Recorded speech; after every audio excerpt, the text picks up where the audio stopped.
So you saw in the PowerPoint thing presentation that word.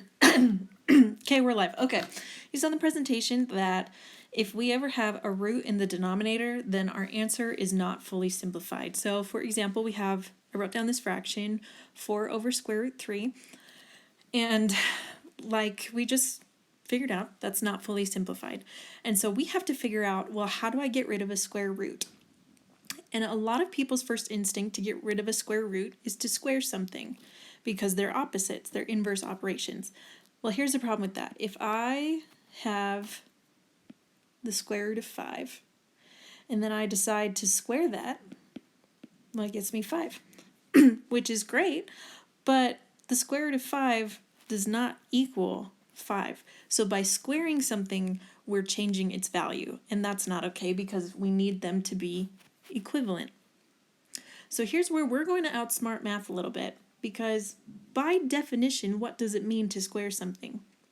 Well, to square something means to multiply by itself. So here's what I can do. If I decide to multiply that square root of 3 times itself, well, by definition, I have squared that. But to get really tricky, I could put that square root 3 and multiply that on top as well. Because here's the thing, what is anything divided by itself? That equals 1. And multiplying something by 1 maintains the same value. And so here's what the big idea of what I want you to take away from this is, if you have a root in the denominator,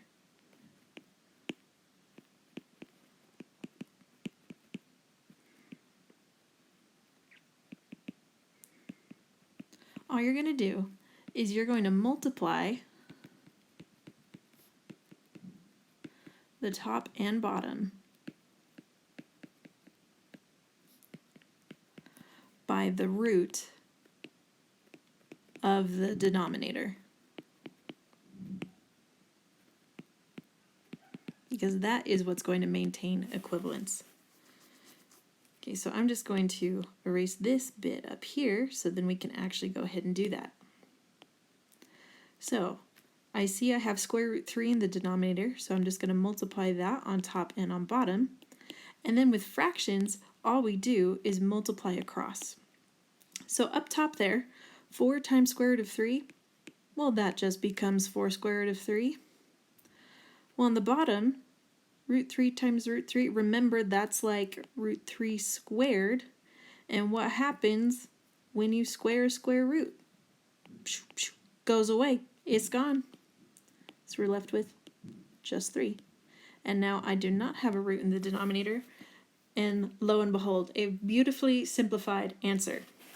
So let's apply this to finding trig ratios down here. Find tangent. Well, with my friend SOHCAHTOA over here, and labeling opposite, adjacent, hypotenuse, I know that tangent is going to be opposite over adjacent, which is not going to give you a root in the denominator, so I'm going to change that to sine of theta, because I can see that sine is opposite over hypotenuse, which gives me 1 over square root of 2. Okay, I hate roots in the denominator. We will not settle for that. So we're just going to multiply the top and the bottom by whatever root is in the denominator, which is square root of 2. When I multiply across, 1 times square root of 2 is just the square root of 2. And then on the bottom here, hey, that's like squaring it. So it just becomes 2 on the bottom. And that's what we get there.